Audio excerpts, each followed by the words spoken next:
What up, y'all? Welcome to That Time in Hip Hop, a podcast about the history, the nostalgia, and the preservation of hip hop music and culture.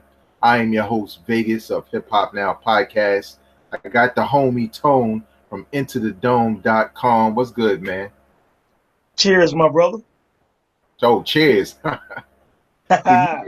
You getting nice, but I be drinking it to keep warm because in this garage, man, I can't wait for it to get warm so I can just have a t-shirt on in the garage. But if you're listening or watching for the first time, you know what I'm saying? This podcast is exactly what you just heard, where you're not only going to hear our opinions about certain things that happen in hip-hop history, but you're also going to get some facts about the movers and the shakers and the producers and the artists and the labels. In case you missed our other episodes, we did a pilot episode about Raekwon's Only Built for Cuban Links. We kind of broke down that whole album from the production to our favorite tracks to features to what it means in hip hop.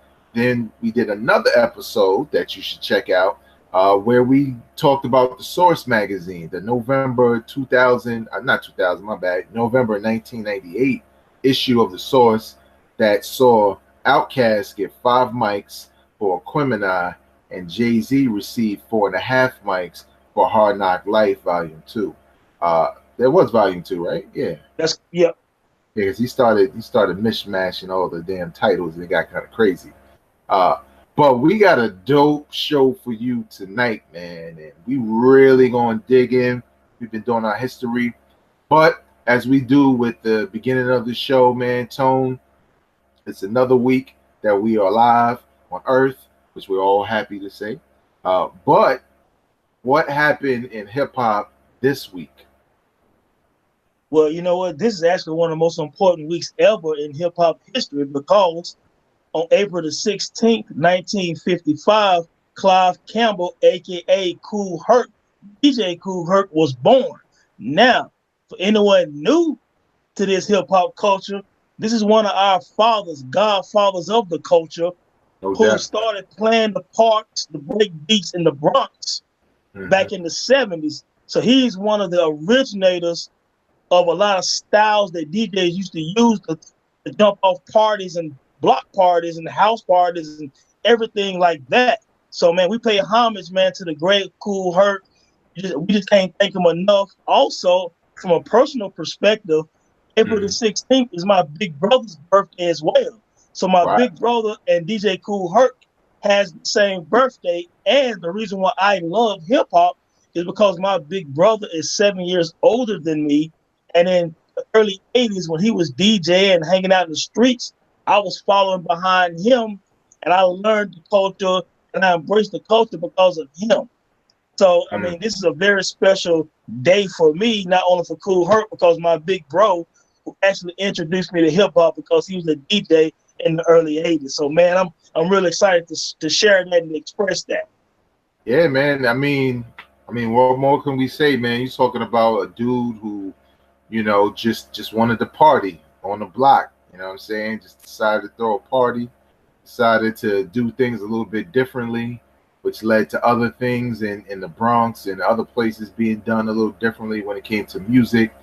Built this culture from the bottom on a really underground scene, you know what I'm saying, where only certain people in the urban neighborhoods, for the most part, knew about it till it eventually made its way to the mainstream audiences.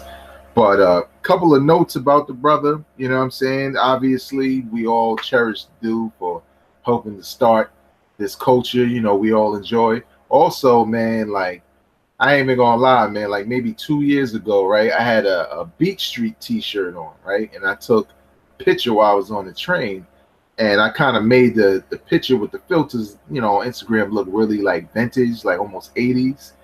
And, I had the Beach Street shirt on. I don't even think I hashtagged anything, man. k.r.i.t came up in my comments, man. It was just like, that's dope or hot or cool or something like that. Wow. And, at first I was just kind of looking like, man, who the hell is this? Like, you know what I'm saying? Word. k.r.i.t. Clicked on that joint, man, that's him, man. So, yo, if you love hip hop and you didn't know, and we'll forgive you for that, but DJ Kool-Herc is on Instagram, and he's one of those dudes. He's extremely friendly with people, you know what I'm saying, humble. I mean, the dude came to my page to like my page because of my shirt. That just goes to show you he ain't got a big head about himself. Because I know it couldn't have been me walking around. You know, I started hip hop. Shit, you want to be able to tell me shit. Right. But a couple of notable things about him and his career or his life. The Rock and Roll Hall of Fame Museum. He was recognized. I don't know what's the difference between inducted and recognized. He needed to be in there, or just at least the Hip Hop Hall of Fame. In 1994, he received a certificate from Governor Mario Cuomo for establishing the roots of hip hop in the city of New York.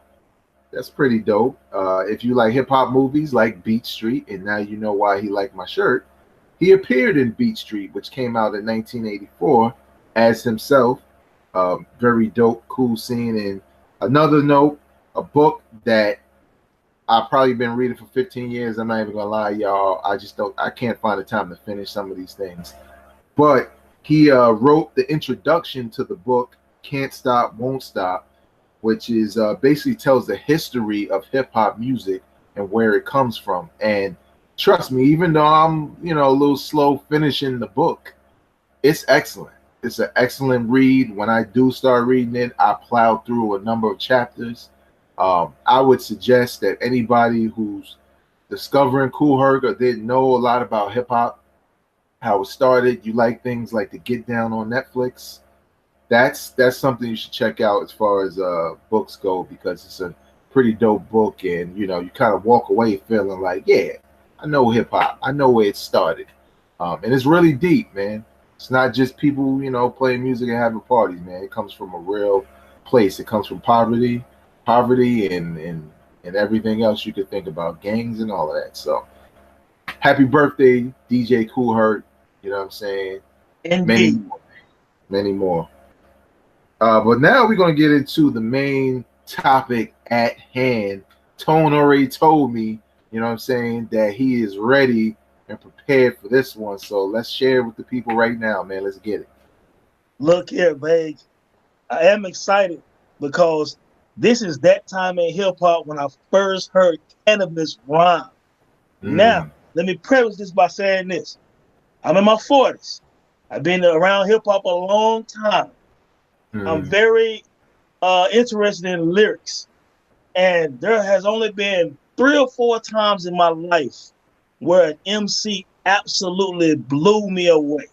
So let me say, when I heard Follow the Leader with Rakim, when I heard Live at the Barbecue with Nas, when I heard Beware with Big Pun, those are times when I was like, man, I can't rewind this enough. And then one day, this kid brought the Lost Boys CD to my dorm room. And there was a track on there called Beast from the East, featuring Redman and A+. I listened to it. Everybody was dope. But when Canibus came on, I absolutely said, who is this kid right here? I've never heard anyone rhyme like this. Yeah. Amazed. Very clear lyrics. Futuristic. Just, man, we're going to get into some of that later. But I'm going to tell you, I was absolutely amazed. I went back and listened to Hot 97 freestyles and DJ Clue and Funk Flex freestyles, and I'm gonna list some of those lyrics at some point in that show. And I'm telling you, I hadn't heard anything like it. So my expectations end up being probably almost unrealistic. But this is about the first time I heard Canibus, man. I was blown away, man. But what about you, Vague? What's your first initial thoughts when you first heard Canibus rhyme? Because I remember he was on Frankie Cutler's joint. And then Frankie Cutlass ended up having this project called Politics and Bullshit as well. So I was rocking with Frankie Cutlass, and he put Canibus kind of on in terms of on record. I ended up feeling him and actually understanding him when I heard the Lost Boys joint. Yeah, I think for me, it was a combination of not just one verse. Obviously, Beast from the East was just one of those notables where you like, yo, this dude's a monster. But again, there was a lot of freestyles that I had heard, from him, and I just remember, and I was an MC, still am, but at that time, I was actively rhyming. You know what I'm saying? So being attending Morgan State University, hanging around a bunch of dudes that rhyme, and we write rhymes all the time. We make songs all the time. We listen to hip hop all the time, and critique lyrics and everything's everybody and every song is inspiring everyone. And I remember when I first heard Canibus, the first thing I thought of, because a lot of MCs think of this shit, is like, damn, this dude is thinking of things that seem like they'd be easy to think about, but they're unbelievable because he's coming up with like all of them, and they're back to back to back within the bars. And he was just saying it's like some unbelievable, you know what I'm saying, lyrical, like just the way he was putting his words together. And I just remember being like, this is something new. You know what I'm saying? Like that's how I felt, because I felt like it was like an evolution of an MC that was happening. Yeah, exactly. And to me, each era from a lyrical perspective is passed on to another MC. You know what I'm saying? Like, okay, let's say Mel and Mel, then Kool Moe Dee, then then it moved up to Rakim, and then Nas, then Big, whoever the case may be. When it got to Canibus, first of all, hearing beats from the East, I'm like, okay, let me make sure this is not a fluke, right? Like, let me make sure this ain't the only amazing verse that this guy has. So then I end up hearing this other verse right here, and it started off when he said, I speak with frequencies dogs have trouble hearing. Canibus is the lyrical version of German engineering. And I'm like, what? People don't rap like that. Yeah. You know what I'm saying? I'm like, well, what is this? So then I'm flipping, I'm looking at other, freestyles and stuff like that. Then he say something like basic mathematics, the verbal mechanics of rhyming, the whole like crush a beat to cold and create a diamond. I'm like, again, I've heard a lot of dope lyrics in my life. This was something like what I would think an MC from like 2020 would say. This is 1997. Yeah. You know what I'm saying? So I'm like, you know what? Now we got to a point where I'm like, okay, whoever's in control of this guy's career, your debut album, please don't drop the ball. Like, I've heard about 10 freestyles now. I'm absolutely amazed. I saw a interview with Nas, for example, and anybody can Google this. Nas said at that time, from 96, 97, early 97, when he heard Canibus and Biggie were the only MCs at that time when he said, man, they kind of scare me. You can find this on YouTube or on Google. Nas talked about Canibus and Biggie. He only talked about a few MCs during that time, and Big L was one of them as well, when he was like, wow, people ain't doing it like that. You know what I'm saying? So that affiliation with Wyclef now starts saying, I don't know, because this debut album for most MCs that we consider great is a make it, break it. You cannot drop the ball on your debut album, because all great MCs in the history of our culture had a dope debut album. There is not one MC that we consider a legend who didn't have a dope debut album. So I was anticipating something big coming because of all of the hype, the freestyles, cypher he did with DMX, Big Pun, John Forte, and Mos Def. The ears was to the street. You have to make sure that debut album is on point. I'm gonna get to that in a minute, man. What are your thoughts leading up to the debut album, Vade?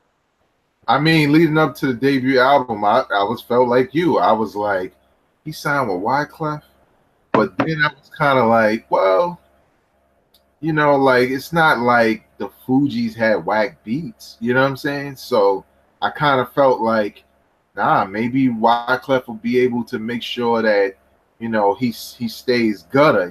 Maybe he harnesses those lyrics and shit.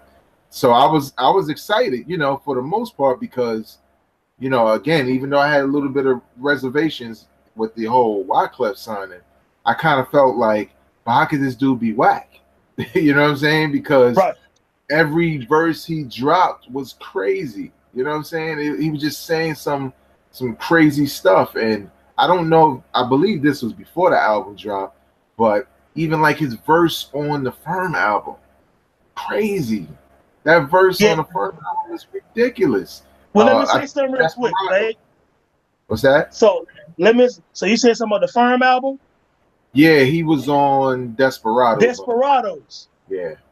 So he said this: at 1,000 degrees Celsius, I make MCs melt.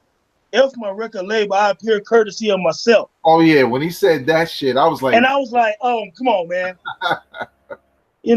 It's like, come and on, hold man. on, So let's give some people some context also for that. For that line specifically, that punch in that line, we all back in the days used to read the liner notes all the time. You know what I'm saying? Like a ritual. You buy an album, you listening to it, you're looking at the cover, you read the liner notes. So indeed, we frequently saw that if there was a guest feature, it'll say, LL Cool J appears courtesy of Def Jam Records. You know what I'm saying? exactly. Jay-Z appears courtesy of Rockefeller Records. Like that. Yep. So for Canibus to say something that you would think, again, somebody would have been said that shit. Yeah. It was just perfect. You know what I'm saying? Because nobody ever said that. Like, yo, I appear courtesy of myself. Mm-hmm. You know what I'm saying? Like, that's so dope on so many levels. You Yeah. know what I'm saying? But let me say something. Like, look, leading into that debut album, what I was hoping, Vague, was okay. When MC Search was with Nas, he wasn't like, okay, whoever made third bass beats, we're gonna do that. No, let's talk to Nas. Let's get with Primo, Q-Tip, LES, Pete Rock, all of these, the Lost Professor, whatever. So in my estimation, I'm thinking, okay, Wyclef is around hip hop a lot. He's a legend at this time because this is the Score album that sold 17 million worldwide. So Yeah.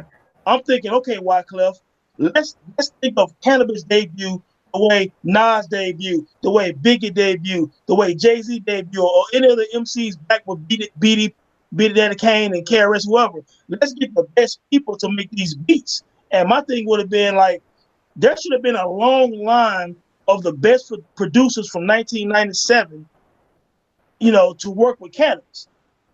Whoever was doing some of DMX beats, you know what I'm saying? Or, whoever was doing some of Cameron and Noriega and all these guys, let's get these guys in the studio to work with Canibus. And Primo said that he had sent quite a few beats to Canibus, and Canibus didn't use his beats. Now, we're talking about 1990s Primo. Why hasn't Pete Rock sent some beats? Why haven't, Eric Sermon and, all of these guys who making beats, man, even Dr. Dre, whoever, because Canibus had the opportunity to make a debut album memorable where we're still talking about it in 2018. And I just can't believe when I put my earphones on, when I walk to school kids to buy that CD, I put it on halfway through. I'm like, oh, no, why? And my feelings was literally hurt, man, because my anticipation was just like any of the great MCs that came before him. I just couldn't believe the way Wyclef and Canibus dropped the ball on his debut album, man. Yeah, I honestly didn't think in 1998, the run that Canibus was on, I did not expect that album to be the dud it was. I probably should have saw it coming because Canibus kind of rhymes like a battle rapper, and typically battle rappers aren't songwriters. You know what I'm saying? They're not. They feed off the battle in hip hop, the opposing MC that they got to go at, and that's what Canibus was dope is at. But that doesn't really translate to a song for the ladies, even if it's a respectable song for the ladies. That doesn't translate, not always, to a story because he's going to sound like he's battling because of his lyrical flow. But let me ask you this, babe. So, but there's other MCs who came in the game and they were essentially battle rappers. So I guess was it their executive producer or the people in their ear that they listened to? Because when I think about DMX, DMX was a battle rapper. Jay-Z, as famous as he is now, a lot of people, like we talked about in one of the other episodes, Jay-Z essentially was a battle rapper. You know what I'm saying? KRS-One first track was basically battling the Juice Crew. You know what I'm saying? So there are, but they end up making songs. So was it Wyclef dropping the ball with Canibus, or him being hard-headed and not listening to maybe some professional advice? I don't think he was being hard headed. I don't think he just had that capability Yeah. to do that, because the difference between him, KRS-One, DMX, Jay-Z, all those people you named, is they have more than one delivery. Cannabis has one delivery, and it's battle and attack. You know what I'm saying? And you can't do that when you're trying to make records that are conceptual, that may be about, the world or whatever it may be. But I will say this, it's not all on him, because Wyclef knew what he had. And what are you supposed to do when you have a rapper like Canibus? You're supposed to go get them hard beats from Primo, them hard beats from Dame Grease, Vacant Lot. That's who made the DMX joints. That's right, Dame Grease. Yep. You're supposed to get all those dudes that cater to Cannabis's sound, and stop trying to make him something he wasn't. You know what I'm saying? I kind of felt like that's, for the most part, that's what that album was. It was some joints on there. Don't get me wrong. It was a few joints. The standouts stand out. It's just that it was a completely missed opportunity, man. And so let me ask you. So do you feel like the LL Cool J battle kind of threw their focus off because they spent a lot of time with the second round knockout, which is a top 5 diss song in hip hop history to me? Don't get me wrong, but did his focus and everything like that get put on LL Cool J too much, as opposed to creating this project? Or because that's a legend that you're going at. Yeah, I think it was a couple of things. For one, I never really felt like he lost the battle, but I think it was somewhat of a distraction, because it was something we never seen before in hip hop. We never seen an old school rapper. Like, I mean, we've seen it, like, Busy B and Kool Moe Dee was that, but that was a different time in hip hop. Yeah. But we never seen like these established artists where this dude is a legend and this dude is up and coming and they're battling. It just seemed odd, and I think it distracted a little bit. But honestly, they knew they were supposed to continue to make records. LL was established, so wasting time with him wasn't gonna make your shit better. You know what I'm saying? Yeah, but I think it was overwhelming because when they did the 4-3-2-1 and LL kind of sung Canibus and had him change his verse, and then LL played him and left his verse on there and attacked him and all of this stuff. When Canibus really trying to pay homage, now you have a guy that you actually admire, you look up to, and he attack you. So one, you kind of like offended, but at the same time, they had this phone conversation that's on. You can listen to it from, I think, 2 or 3 DVD. It's on YouTube when Canibus and LL on the phone. LL kind of telling Canibus to chill for a minute. We'll do a little song together at some point, but don't let the pressure of the of fans in the internet at the time or whatever make you attack me, because it's not going to be good for you. Basically, LL was punking him. You know what I'm saying? And Canibus fell into the pressure and dropped that second round knockout. And then at that time, now you're going against not only LL Cool J, who are a legend in the game, not a regular legend, but possibly a top 5 most influential MC of all time, and you battling Def Jam. Yeah. The same way when 50 Cent came out, everybody like, well, he crushed Ja Rule. Well, Ja Rule was a huge artist at the time, but it wasn't 50 against Ja Rule. It was Ja Rule against 50 Cent, Eminem, Dr. Dre, Double XL Magazine, the record labels, all of this. So for Canibus, you battling Def Jam and LL Cool J, and you ain't even released the album yet. Yeah. So it's almost career suicide. And Method Man talked about that on the DVD, and you can see it on YouTube when he was saying, man, Canibus was a cool dude. He was just trying to pay homage. He said, man, LL, you remember To the Break of Dawn. You know what I'm saying? That's just LL. Because he was a battle MC also. Yeah.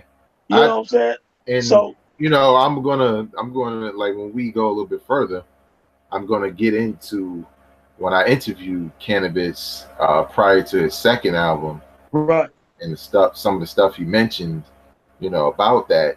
But I think it did.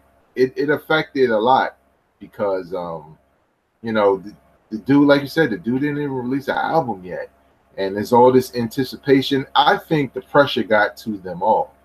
To be honest, I think the pressure got to Wyclef because he's the one who won the bidding war to get this dude. You know what I'm saying? And it was up to him to just release, probably what should have been one of the greatest albums of all time. Yeah, exactly. It could have been 10 tracks. You could have just got Primos, could have just got this dude to spit, but it was also 1998, and rappers was starting to make a lot of money. Yeah. And the rappers with skills was starting to make a lot of money. So they just looked at it like, well, we can commercialize Canibus also. He can still kind of do what he does. But Wyclef wasn't the one for that, man. He wasn't in 1998. 1998 was a year where, people did get paid. MCs were getting paid. But also big labels were doing a great job of promoting MCs when you had like the Hard Knock Life tour with Jay-Z, DMX, Redman, Method Man, Ja Rule's on the rise, etc., etc. Then you had the Hot Boys coming to prominence early on at that time, and then you still had a lot of other acts like the Terror Squad with introducing Big Pun, and Cameron starting to get more popular. Capone Noriega, and then Nori becoming a big star, and stuff like this. These guys had diverse production, hooks, all kind of gimmicks or whatever the case may be, making great records. And I'm still surprised that as great as the records that Fugees had done on the score, Wyclef didn't have enough forethought to be like, let me make sure I orchestrate this situation because I got a diamond in the rough right here who could really be a special MC long term if we do this right. And they didn't do it right. So what from the album, what were some of your favorite tunes off of there out of the joints you did like? I'm gonna be honest with you, man. I didn't love anything on it. I listened to the second round knockout a lot, and there were a couple other songs on there I did like, but nothing really stood out, unfortunately. And I was really disappointed by the entire project because what could have been. I'll let you, if you have some songs per se you want to name, I'll let you do that. But honestly, man, I hate to say it. You could have put together his top 20 freestyles and released it, and I'd have gave this shit 4.5 months. You know what I'm saying? To be honest. But when I heard this first project, I couldn't believe it. But let me just fast forward real quick. If Rip the Jacker or Mike Club either one of those projects would have been his first album or two, it would at least been a solid foundation to build on moving forward. And what I mean by that is, when I think of Rip the Jacker, I think of Poet Laureate 2. And Poet Laureate 2 is absolutely one of the top 5 or 10 songs in hip-hop I've ever heard. I've never heard a song where it's 6, 7, 8 minutes long, the beat changed 3 times, and he basically break down his career up to that point and the mistakes he's made going up against Def Jam, going up against commercialism, going up against just the industry in general. I was like, man, I've never heard a song like that. All right, so hold up. Let's not move too forward because I definitely want to get that story in about his album, his second album, his second chance at it, and the interview I did with him to kind of get some other stuff. But on his debut album, these are probably the only 3 records I would go to even today if I wanted to listen to Canibus. And obviously, Second Round Knockout is dope. How We Roll is dope. That's the joint where that is a dope. Brain cells. That's my second. Yeah, that's my second favorite song on there. That joint, yeah. How We Roll. He got busy on How We Roll. Yeah. The other one that I like is Buckingham Palace. Mainly because I felt like that, how he rolled, second round knockout, that was the vibe of the beats we should have been hearing throughout the album. And to be honest, there's a lot of songs on here, and it's just mind-boggling how most of it is trash. To be honest, Yeah, but moving to what was supposed to be, I guess you can call it like a comeback or a make good of what happened with that first album in 2000. He released the album 2000 BC. I yeah, was, and this was right. This was prior to the time he released it, but I was given the opportunity to interview him for my radio show, Strictly Hip Hop, in Baltimore. And obviously, I was kind of like, well, yeah, that first album wasn't that great, but now he's not with Wyclef. Now the LL Cool J Canibus battle is kind of a done deal. Now he has the opportunity to get better beats and really, focus in on what made him dope. And obviously, if you were around by then and that album didn't do too well, it was better, but it wasn't nothing to really get excited for. To the point I don't remember not one record on it. But at the time, I did the interview with him, and I think I saw why he wasn't successful in that interview. What you mean?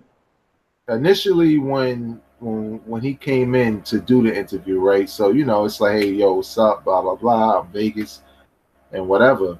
And he was real subdued. He was really kind of watching me more than anything. So we sat down, and one thing I learned, when I did interviews for radio, was you want to get the person to feel, or the artist to feel comfortable, so that they will open up, so that you can ask them several questions or really good questions, and they'll just say it all. You know what I'm saying? And Yeah, that makes a good interview. When you can make it like a conversation, it's a good interview, especially when they're comfortable. And in the beginning, he wasn't really there. But one thing he was really angry. So what I started to do was to play on that anger. He was angry because everybody said that first album was a dud. He right. blamed Wyclef. You know what I'm saying? He was still salty. This is 2000. He was still salty at LL Cool J. He even took shots at him in our interview. And a lot of this happened because I started to basically hone in on that, because apparently that's what he wanted to talk about. That's what he cared about. He cared about people um, feeling, or basically getting excited for him again. And it was my job to at least open that door, so people at least want to listen. But he was really angry at Wyclef. Like, he feels like, we said what we feel, but he felt that Wyclef was the number one reason why his first album was a dud. And I mean, throughout the whole interview, he brought him up again. He brought LL up so many times and was trying to tell us how LL really is. And half the stuff he was saying, I was kind of like, we kind of know that. That dude wears his feelings on the sleeve. You know what I'm Yeah, saying? no doubt. But all in all, it was a good interview. And, he thanked me afterwards because he felt like he got a lot off his chest. I'm not even going to lie. There were times where I asked him questions and he was just going on and on, where I was just looking like, I wish he would shut the fuck up so I could get to it. You know what I'm saying? Because after a while, when you just complain and complaining, now you're doing damage to yourself. Yeah, But that's what I kind of felt. That's why I felt like he plays a role in some of his, actually his flops, because I think he was just way too emotionally involved and probably nervous, probably a little insecure. And it was causing him to just be angered. The anger was his defense. You know what I'm saying? And again, the album came out and it was just kind of, I think there was maybe one or two records I was able to put into rotation. So yeah. It really wasn't a lot of replay value with 2000 BC, man. I like this joint yeah, called 100 Bars on there. I thought was pretty dope. But yeah, overall, man, actually the debut album had 2 or 3 more memorable songs in 2000 BC, which is even more disappointing because you had a sophomore effort and you had DJ Clue, you had Juju from the Beatnuts, I believe. You had a couple of guys that did some beats on there, and it just still didn't resonate with his voice, his cadence, his flow, his style. So again, it's like to be a great MC, you also have to know what works for you as well. You know what I'm saying? Like a lot of people diss certain MCs, or let's say you don't like Jay-Z, but Jay-Z know that beats by Bink and Kanye and Swiss Beats and Timberland, and his different flows, he can manipulate different flows on these different styles of beats, and great MCs know what work for them. You know what I'm saying? And for Canibus, he can blame Wyclef, fine. He can blame whoever on his second album, fine. But at some point, you're the MC. You know what I'm saying? You driving the bus, you gotta be like, yeah, man, I ain't feeling that beat right there, dog. You know what I'm saying? Like it doesn't really flow with what I'm in the booth. You know what I'm saying? You signing off on these songs where, you know, who can you blame at some point outside of the artists? Yeah. I don't know. I mean, and you know what else? What else I kind of observed like after the fact? Because you know that was 2000. That was 18 years ago. I have a photo too. I think it's on my Instagram. I saw.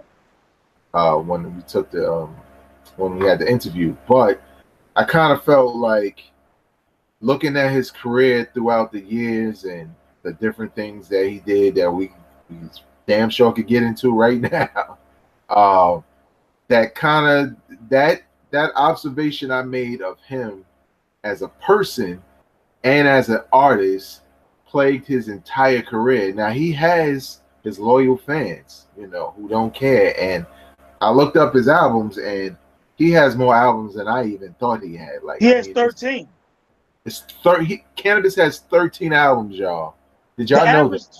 Nobody knew that. I promise you. No fan, especially a casual fan, would have thought Canibus had 2 or 3 albums. This man has 13 albums, but he wasn't relevant anymore after 2003, because 2002 and 2003 at the Mic Club and Rip the Jacket. Rip the Jacket is a great album. I'm gonna talk about that in a minute. But after 2003, he no longer charted anymore. He never had another relevant song anymore. So we're talking 15 years ago. You know what I'm saying? That's how long it's been since Canibus has really been relevant in hip hop. It is very unfortunate. And real quick, a few years ago, maybe about 7 or 8 years ago, LL Cool J did a show. I can't remember the show where it was at, but it's on YouTube. You can pull it up. He brought Canibus out and let him produce some joints. They dapped and hugged at the end and gave each other props. Now, LL also bigged up Canibus on the GOAT album where he dissed him at. He thanked Canibus for the inspiration. But he hasn't been relevant as far as on the charts or with a decent album since 2003, man. I think it's very unfortunate. Yeah, and you know, the other thing is Canibus has a couple of notable L's, so to speak, that happened throughout his career. One being the fact that he tried to get at Eminem and he got smoked. He tried to diss like Beanie Siegel, and Beanie Siegel didn't even pay attention to him.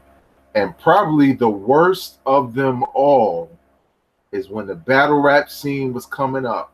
Oh my God, man. Canibus, who you think would be perfect, like this is this dude's comeback. There's a battle rap scene, and Canibus is in it. He's about to come back. Not only did this dude forget his rhymes, and you can watch it on YouTube, but he also had a notebook out as he was battling. It hurt my heart. It's and he was getting booed. Now, for those people who don't know, the battle rap culture, you don't bring no notebooks, right?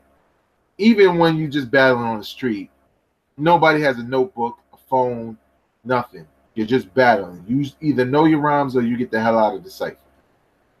This dude is being filmed at a battle where he's on stage, like, hold up. All right, yo, I kill your moms and then I come after you. My God. When I saw that, I was just like, he was already in the grave. dig his ass up from the grave, cremate this motherfucker, and then put him back in the ground because Canibus is finished. It's over. It's over. Listen, babe, when I saw that battle with Disaster, it was with the dude Disaster. Yeah, And Disaster. exactly. And when I saw him, first of all, he was forgetting his rhymes. When he pulled, that's the number one rule for MC. Don't forget your rhymes. But anyway, when he pulled that notepad out, it was cringe-worthy. I couldn't believe what I was watching. I couldn't believe that this is the dude that used to say stuff like, my flows are like body blows that cause internal bleeding. I can't believe this dude, I'm gonna tell you, man, I couldn't believe the verses that I remember from the late 90s and seeing this guy on film pulling a notebook out. It absolutely broke my heart, man. Very low time in hip hop, very low time to watch an MC basically crumble and know that he'll never be the same again. You know what? Maybe it's disrespectful to Canibus, and it is in a sense, but I just want to draw a quick comparison. He's almost like the reverse Jay Electronica. You know what I'm saying? Yeah. Like they both had an incredible amount of momentum where you're the next star in hip hop. You're the next legend in hip hop. We feel it, we hear it, we can see it. We just wait for it to happen. You need to cap it off with that album. In Canibus' case, it flopped, and he just didn't capture the momentum, and he's in obscurity at this point. But he's still dropping music. In Jay Electronica's case, he just never put out an album, so now he kind of killed his own buzz by doing that. It's like you said, it's sad. Now I'll be honest, I ain't heard all these 13 albums, but I'm gonna have to go back and listen to Rip the Jacker. I think I heard it, but I don't remember it, so I'm gonna take your advice. Go back and listen to it. Yeah, please do, man. Rip the Jacker was very dope, man. It was 2003 when it came out, and summer of 2003. And I'm gonna tell you, I was pleasantly surprised. The beats was very solid. He ended up working with some guys from Europe, if I'm not mistaken. It was some European producers and a few American producers, but they made the kind of beats that kind of fit his style and his voice at the time, and it was a perfect mix. He had this joint called Canibus on there. Oh my God, man! Like for any fans watching, please YouTube Poet Laureate 2 and Canibus. You trust me, you'll thank me. Some of the best MCing I've ever heard in my life was on 2000. Not 2000 BC, but on Rip the Jacker. Very dope album. Mike Club had this joint called Rip versus Biss, and he also talked about the challenges in the industry and his own mistakes as well. Let me go back to Rip the Jacker. He said something like, hip hop ain't been the same since '88. Since it became a lucrative profession, there's a misconception that a movement in any direction is progression. And I was like, oh my God. And he talked about the battle with Def Jam and LL and just how people looking at hip hop like, okay, you selling a lot of records, so that means hip hop is in a good place. But he was saying that doesn't necessarily mean it's in a good or great place. So I just felt the song, I felt the flow, what he was saying, and that was his last hurrah, unfortunately. Yeah, I think what we need, and I'm probably going to go to the mixtape circuit because I'm pretty sure somebody's already done it.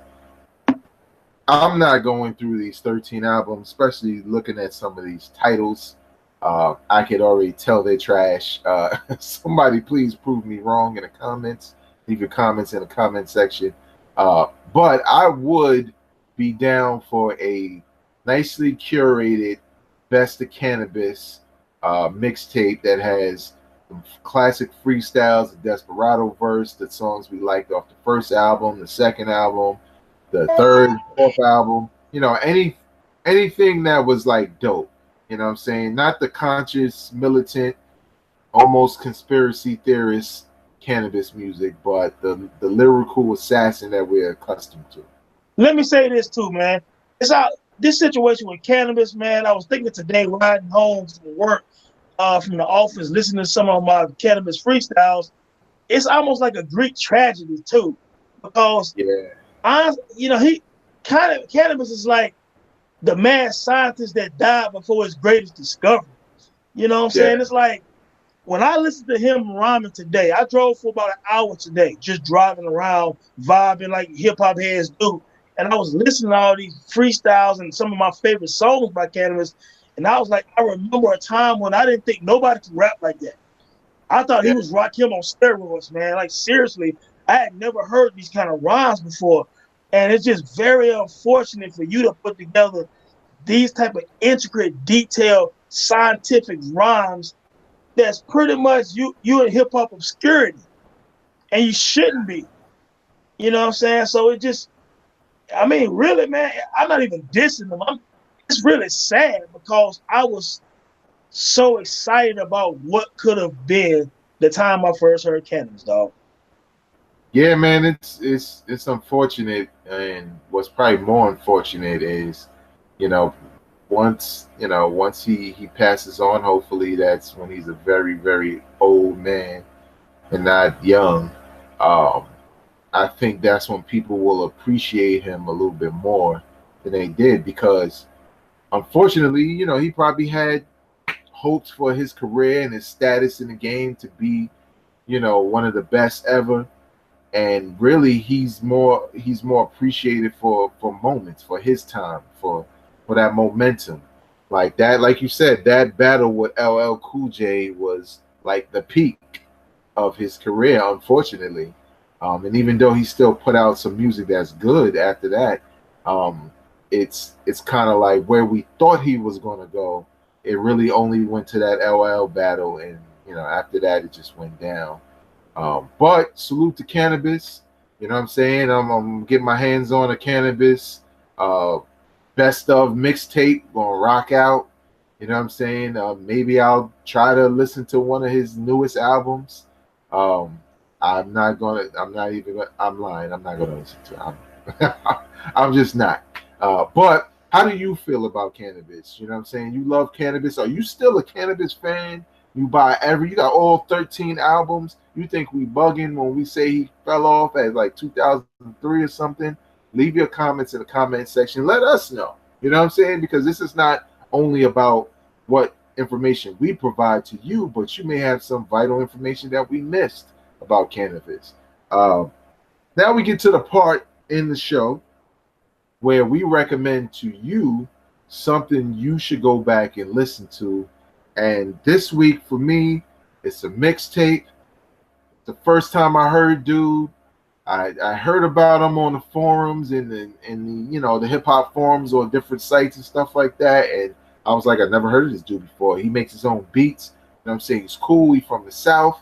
He's kind of a little bit of mixture of Outkast mixed with like UGK.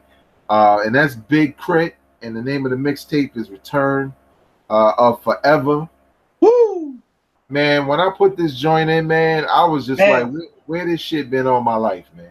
Yeah, This man. Classic. right up my alley as far as the tone of the mixtape, you know what I'm saying, as far as the beats, you know what I'm saying, his lyrics, you know what I'm saying, the fact that he's a real deep thinker, you know what I'm saying? He really thinks about life and his life and how it relates to, his goals and his dreams, and he pours that into the beats and the songs. And man, when I first heard this joint, I just was like, it's kind of like you said, man, when you first heard Canibus, it kind of wakes you up because we got our classics that we listen to, like that one right there, all the time.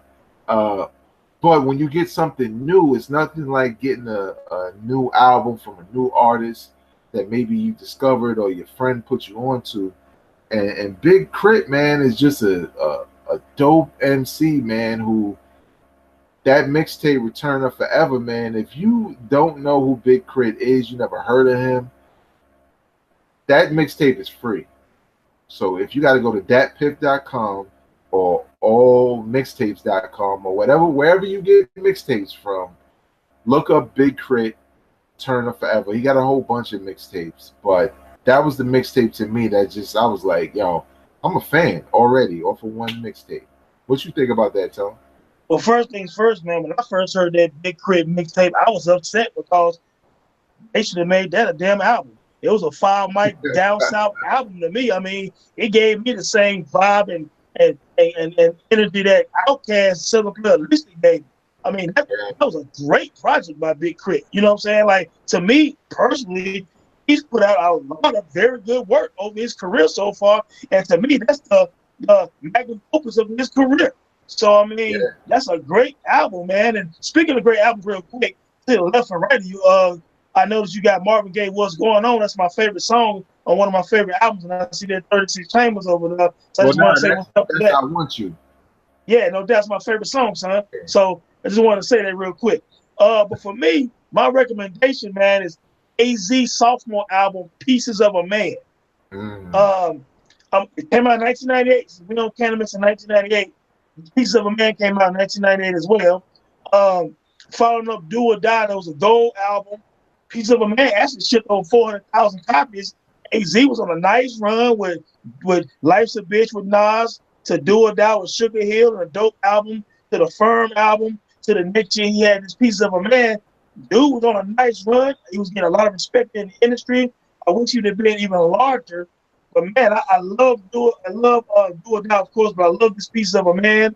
The intro is called New Life. It's actually a old verse that they did for the Firm. It's a song called Time, produced by Dr. Dre. Look that up, fans. On YouTube, it's called Time from the Firm. It's the Firm produced by Dr. Dre. And the verse that AZ did on that track, he used it for New Life on Piece of a Man because the song did not make the album. Yeah. But he had How You Living on that feature with Nas that was just great chemistry again, following up on More Money, More Murder on Do or Die and Life's a Bitch on Illmatic. Great songs, great production. Man, he had a song with a Sade sample on there, man. Man, he had a song called Sosa, was a 2-minute flow with no hook. It's one of my favorite rap songs. He had a song called Whatever Happened, was produced by the RZA. Man, Track Masters did some beats. And I'm going to tell you something. Track Masters actually had a run from like 95 to 98 where they made some amazing damn beats for a lot of artists. Oh, absolutely. And so, Pieces of a Man, check that out, man. It's a great album from AZ. One of my favorite albums of that year was 1998. Was an amazing year in hip hop, man. Please check that out, man. Lyrics, beats, samples, everything, man. It's dope. Absolutely, man. And that's going to do it for us on this episode of That Time in Hip Hop. You know, if you have a question or a comment about anything we mentioned here today and in hip hop, you know, leave your comments in the comment section. Chop it up. You know what I'm saying? How do you feel about DJ K.r.i.t? How do you feel about Canibus and his career? What do you think about the albums we recommended? Do you own them? Have you never heard them before? Like me, it took me years to listen to AZ's Pieces of a Man, partly because I have no money to buy it, and I didn't hear much about it, so it's just one of those things that passed me by. But that doesn't mean that I can't go back. Like you can go back and check it out and appreciate it for what it is. Don't forget to subscribe to this channel for more content. You know, not only will you get this podcast, but you will also get other content from video games to anime to other podcasts about life and all types of things, especially for you ladies. We got a podcast on there on the B-Roll Network. Like, and don't forget to share this podcast with people you know enjoy this type of hip-hop content and conversation, because we're going to keep it going week after week, and it's only going to grow if you show your support by not only watching this video but sharing it with others. If you want some more information about some of the things we discuss, you can go visit intothedome.com. That's ENTERDADOME.com, and get some more information. There's a whole bunch of articles there that Tone has written, from hip-hop to soul to anything you could think about. Get some perspective, get some culture in your life. You know what I'm saying? That's going to do it for me, Vegas of Hip Hop Now podcast. Tone, it's been a pleasure, man. Yes, sir. Do it again next time, man. Peace. Peace. Drop it on the random.